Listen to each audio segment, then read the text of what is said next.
Hello students, welcome to my channel. आज हम लोग देखेंगे क्लास 10th के एक्सरसाइज 1 के बी। चलिए 1 के बी देखते हैं क्या है। सबसे फर्स्ट क्वेश्चन कहता है रिक्त स्थानों को पूर्ति करें। फर्स्ट नंबर क्वेश्चन कहता है धन पूर्णांक p अभाज्य होगा यदि p में केवल डैश और डैश से भाग लगेंगे। सबसे पहली बात कहा है क्वेश्चन, कोई धन पूर्णांक है कौन p, कहता है वह अभाज्य होगा, यानी वह अभाज्य होगा तो p केवल किस किस से भाग लगेगा। तो पहले हम लोग जानते हैं अभाज्य संख्या किसको कहते हैं, तो हमने पीछे के क्लास में पढ़े थे अभाज्य संख्या किसको कहते हैं। तो वैसी संख्या जिसमें केवल एक से और अपने आप से भाग लगे वह संख्या क्या कहलाता है, अभाज्य संख्या कहलाता है। तो वही कहा है कि कोई धन पूर्णांक p है, यदि वह अभाज्य होगा तो p में केवल किस किस से भाग लगेगा, तो वह या तो एक से लगेगा और नहीं तो केवल किस से लगेगा, p से लगेगा। अपने आप में कौन आएगा, p। हम कह सकते हैं यदि कोई संख्या अभाज्य होगा तो भाग किस से लगेगा, तो वह केवल एक से लगेगा और नहीं तो वह अपने आप से यानी p से ही लगेगा। क्लियर है। अगला क्वेश्चन देखिए, कहा है डैश संख्या को अभाज्य संख्या के गुणनफल के रूप में लिखा जा सकता है। कहा है डैश संख्या यानी कौन सा संख्या है जिसको अभाज्यों के गुणनफल के रूप में लिखा जा सकता है। आपने पढ़ा है यौगिक संख्या। यौगिक संख्या क्या, जो दो से अधिक संख्याओं का गुणनफल क्या कहलाता है, यौगिक संख्या। और जब आपने फैक्टर मान लीजिए कि कोई एग्जाम्पल या 2 से ज़्यादा से भाग लगता है ना, 8 से भाग लगता है, इसका हमने फैक्टर तोड़ेंगे कितना आएगा, 2 4, 2 से 2। यह देखिए यह किसका गुणनफल है, अभाज्य संख्या का गुणनफल है कि ना है। और यह एक प्रकार का कैसा संख्या है, 8 यौगिक संख्या है। यानी कि हम कह सकते हैं कि कोई यौगिक संख्या होगा तो अभाज्य संख्या से गुना भाग लगेगा यानी गुणनफल आएगा। तो हम कह सकते हैं कि कैसा संख्या अभाज्य संख्या के गुणनफल के रूप में लिखा जा सकता है, तो यौगिक संख्या। कैसा, यौगिक संख्या। अगला क्वेश्चन कहता है दो पूर्णांक a और b सहअभाज्य है यदि मासा ab का डैश है। देखिए हमने अभाज्य देख लिया, सहअभाज्य किसको कहते हैं, तो वैसी दो संख्या जिसका मासा केवल और केवल एक होता है वह संख्या क्या कहलाता है, सहअभाज्य। यानी कि जिस दो संख्याओं का मासा हम निकालेंगे और मासा यदि एक आ जाए तो वह संख्या क्या कहलाता है, सहअभाज्य कहलाता है। हमें क्वेश्चन का दो पूर्णांक कौन कौन a b है, वह सहअभाज्य कब होगा, तो कोई सहअभाज्य कब होता है, जब पूछा है कि उसका मासा कितना होगा, 1। यदि किसी संख्या का मासा 1 होगा तो हम आसानी से कह सकते हैं कि क्या होगा, वह सहअभाज्य होगा। नेक्स्ट क्वेश्चन कहता है मासा 48 और 30 का, कहा है मासा 48 30 का बराबर होगा मासा 30 और डैश।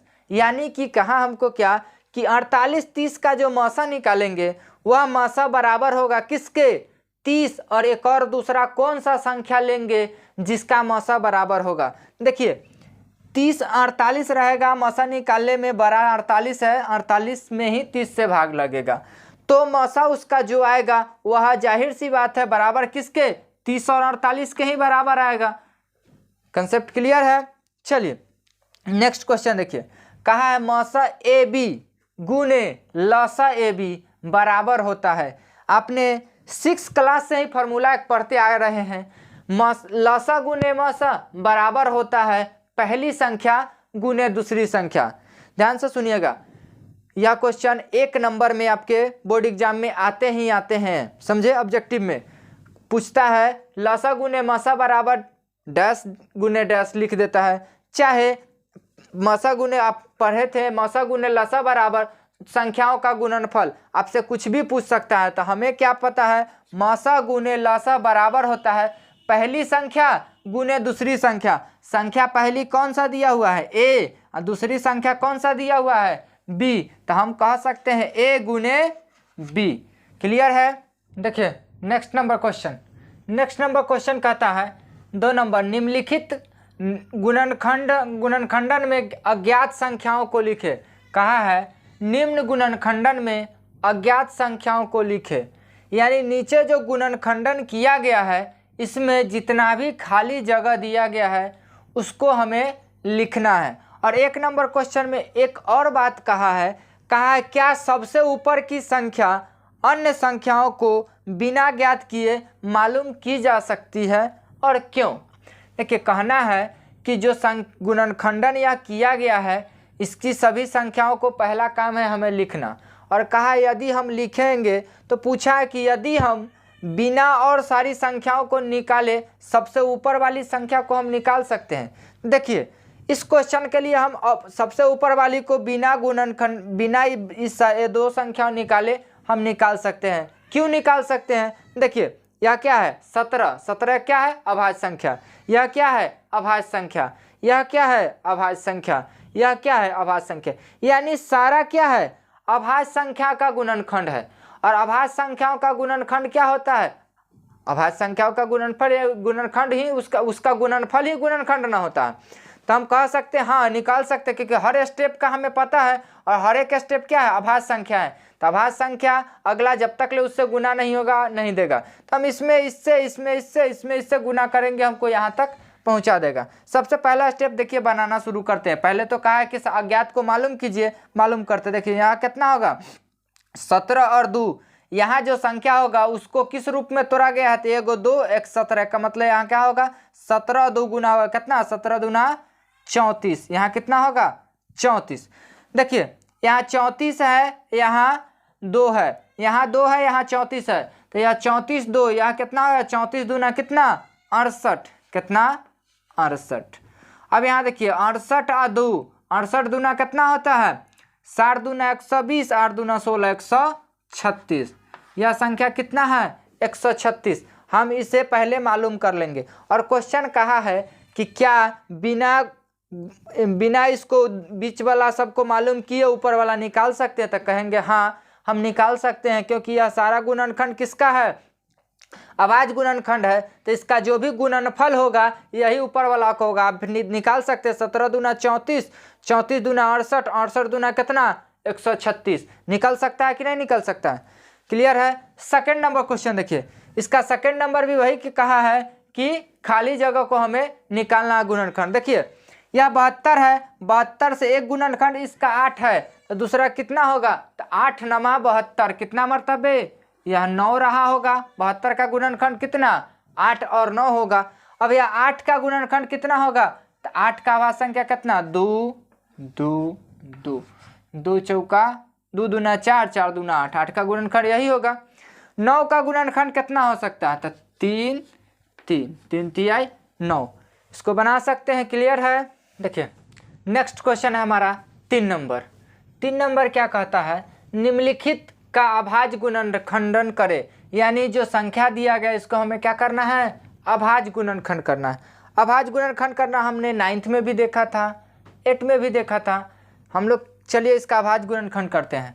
सबसे पहला क्या है 124। क्या है 124। देखिए अभाज्य गुणनखंड करने में हमें ध्यान रखना है कि जो भी संख्या से हम इसे लगाएंगे वह एक कैसा संख्या होना चाहिए अभाज्य संख्या होना चाहिए। चलिए देखिए इसके इकाई स्थान पर कितना है 4, यानी यह 2 के विभाज्यता के नियम को पालन करेगा। इसका मतलब पहले किससे लगाएंगे इसे 2 से। 2 छक 12 और बचा कितना 4, 2 दूना 4। अगला फिर 2 है, विभाज्यता का नियम पालन कर रहा है, 2 से लगाएंगे 2 तिहाई 6, 2 इकाई के 2। देखिए अब कितना आ गया 31। 31 क्या है एक अभाज्य संख्या है, यह अब किसी से नहीं लगेगा। तो हम क्या करेंगे इसका गुणनखंड कितना हो जाएगा 2 गुने 31। यह किसका अभाज्य गुणनखंड है 124 का है। क्लियर है। चलिए नेक्स्ट क्वेश्चन कहता है 156। कितना 156। इसका हम लोग निकालेंगे। देखिए 6 है, इकाई स्थान पर 0 2 4 6 8 कोई रहेगा वह किससे लगेगा 2 से। हमेशा हमें इसे क्या कौन सा संख्या लगाना है अभाज्य संख्या। अभाज्य संख्या कौन सा होता है 2 होता है, 3 5 7 11 13 17 19 इसी सब संख्या से हम लगाएंगे। 4 से नहीं लगा सकते हैं, 6 से नहीं लगा सकते हैं, 9 से नहीं लगा सकते। देखिए 2 से लगाएंगे, एक में तो नहीं लगेगा तो हम क्या करेंगे, दोनों को लेंगे। कितना 15 है, 15 तो लगेगा नहीं, 2 सते 14, एक शेष बच गया, इसमें से 6 उतरेगा, कितना हुआ 16, 2 अठे 16। अब फिर 8 आ गया इकाई स्थान पे, हम लगा सकते हैं 2 से, 2 लगाएंगे। 2 से 7 में नहीं लगेगा लेकिन 6 में लगेगा 3 मरतबे, 2 तिहाई 6, एक शेष देगा 8 उतरेगा 18, 2 नामा 18। देखिए अब यह 39 आ गया है, 9 इकाई स्थान पे आ गया, 2 का पालन नहीं करेगा। अब किससे कराएंगे, 3 से। 3 के विभाज्यता का नियम जोड़ेंगे, जोड़ के 3 से लगना चाहिए। 3 और 9 12, यानी 3 से लगेगा, 3 से लगाएंगे। 3 का 3 और 3 तिहाई 9, 13 एक क्या है, अभाज्य संख्या है। अब लगेगा नहीं तो हम क्या करेंगे, 156 का अभाज्य गुणनखंड कितना हो जाएगा, हमें कहा अभाज्य गुणनखंड करना है, कितना हो जाएगा 2 गुने 2 गुने 3 गुने 13। क्लियर है। चलिए 3 नंबर हमें कितना कहा, 140 का निकालना है। किसका, 140 का। सबसे पहले हम छोटा से छोटा देखते हैं। सबसे पहले यहाँ 0 है तो किसका पालन कर जाएगा, 2 का। हम 2 से लगाते हैं, 2 से 1 में नहीं लगा, दोनों लेंगे, कितना हो जाएगा 14, 2 सते 14, 0 नहीं लगा, 0 के 0 उतर जाएगा। देखिए जब तक ले 0 है 2 से लगेगा, 2 तिहाई 6, 1 और 0 10, 2 से 10 क्या मरतबे, 5 मरतबे। अब देखिए यह 3 से 2 का पालन करेगा नहीं, अब 3 से लगाएंगे तो देखिए 5 3 8, यह 8 3 से भाग नहीं लगे, यानी यह 3 का भी नियम पालन नहीं कर रहा है। 3 का नहीं लगेगा तो अगला किसको देखेंगे हम, 5 के। 5 का नियम है इकाई स्थान पर 0 चाहे 5 होना चाहिए। 5 है, हम कह सकते हैं यहाँ 5 से लगेगा, यहाँ 5 रखे हैं, 5 सते 35, 7 एक अभाज्य संख्या, अब नहीं लगेगा, हम क्या कर सकते हैं, 140 का अभाज्य गुणनखंड कौन सा हो जाएगा, 2 गुने 2 गुने 5 गुने 7। क्लियर है, कंसेप्ट क्लियर है आपका। देखिए अगला है 5005, कितना है 5005, हम लगाएंगे इससे। देखिए यह इकाई स्थान पे 5 है, किसका नियम पास करेगा, 5 का, क्योंकि 2 तो फेल है, इस पे 5 5 10, 3 भी फेल है, किसका लगेगा 5 का। 5 का 5 0 0, 5 का 5, यह 1 है। देखिए अब यह किससे लग जाएगा, 7 से लग जाएगा। 7 से 7 का 7, 3 बचा 0, 30, 7 चौक 28, 2 1, 7 3 21। यह देखिए अब यह किससे लगेगा, तो 3 1 4, 7 से लगेगा, यानी 3 1 4 और 4 में से 4 गए, यानी 11 के नियम पास करेगा। 11 कहीं के 11, 3 और 3 33, 11 तिहाई 33। 13 क्या है, एक अभाज्य संख्या है, यह अब उससे नहीं लगेगा, तो हम कह सकते हैं कि 5000, 5 का गुणनखंड कितना हो जाएगा, 5 गुने 7 गुने 11 गुने 13। क्लियर है। चलिए अगला क्वेश्चन है 5 नंबर। 5 नंबर कितना है, 32,760। कितना है, 32,760। देखिए इकाई स्थान पर 0 है, यह 2 का नियम पास करेगा, हम किससे लगाएंगे, 2 से। 2 इकाई के 2, 1 2, 2 छक 12, पूरा पूरी कट गया, यह 7, 2 तिहाई 6, 1 बचेगा शेष, 6 उतरेगा 16, 2 अठे 16, 0 के 0। 2 से लगाएंगे, 1 में नहीं लगा, दोनों में 16, 2 अठे 16, पूरा पूरी कट गया 3, तो यानी 2 इकाई के 2, 1 शेष देगा 18, 2 नमा 18, 0 के 0।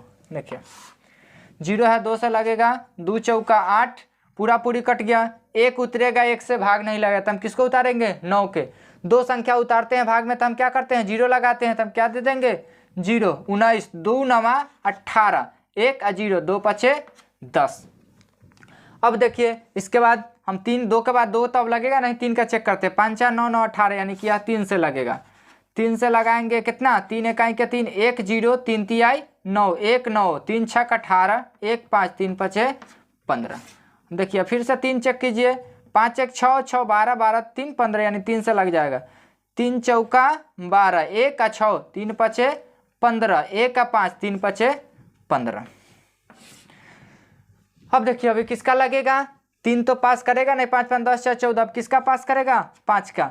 5 से 5 नमा 45 और 5 का 5, या 5 के बाद जानते हैं 13 सत्ते 91 यानी 7 से 13 मरतबे। अब यह नहीं लगेगा 13, हम कह सकते हैं कि 32,760 का गुणनखंड कौन सा हो जाएगा? 2 गुने 2, 2 कै बार है? 3 बार, 2 पर पावर 3 गुने 3 कै बार है? 2 बार। हम कह सकते हैं 3 पर पावर 2, 5 गुने 5 गुने 7 गुने 13। क्लियर है? इसी प्रकार से आप गुणनखंड निकाल सकते हैं।